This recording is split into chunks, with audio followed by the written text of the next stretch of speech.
విజయనగరం జిల్లా జయభీమరావు భారత పార్టీ ఈరోజు నెల్లిమర్ల రెవెన్యూ తహసీల్దార్ గారిని కలిసి నెల్లిమర్ల మండలంలో గల అనేక రెవెన్యూ సమస్యలపైన వినతిపత్రం ఇవ్వడం జరిగింది.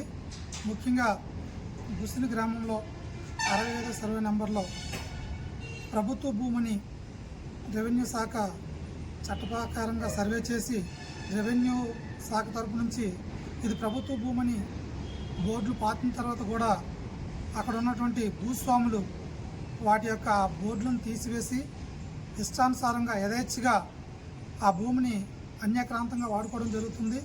ఆ సర్వే నంబరు ప్రభుత్వ భూమిని రెవెన్యూ శాఖ తెలియచేసినప్పటికీ ఆ యొక్క భూమిలో అన్యాయంగా ప్రభుత్వ నిబంధనలకు వ్యతిరేకంగా అక్కడ బోర్లు కూడా వేసుకొని విద్యుత్ కనెక్షన్లు కూడా పొంది ఆ యొక్క భూమిని వాడుకుంటున్నప్పటికీ ఈ యొక్క సంబంధిత శాఖ అధికారులకు ఎన్నిసార్లు ఫిర్యాదు చేసినప్పటికీ పట్టించుకోకపోవడం చాలా ఘోరం, దుర్మార్గమైన చర్య.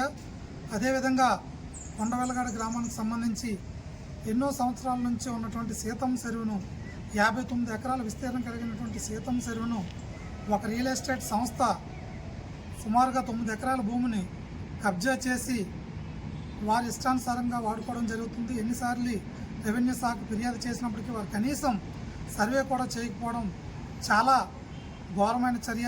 ఇంకా ఈ యొక్క నెల్లిమర్ల మండలంలో అనేక రియల్ ఎస్టేట్ సంస్థలు వాటికి నచ్చినట్లుగా భూదందాలు చేసినప్పటికీ రెవెన్యూ శాఖ చూసి చూడనట్లుగా పోవడం అనేది చాలా ఘోరమైన విషయం. దీనిపైన జయభీమరావు భారత పార్టీ ఎంతవరకైనా పోరాటం చేయడానికి సిద్ధంగా ఉంది. ఈ దినాన ఈరోజు వచ్చి మేము నెల్లిమర్ల తహసీల్దార్ గారికి ఫిర్యాదు చేయడం జరిగింది.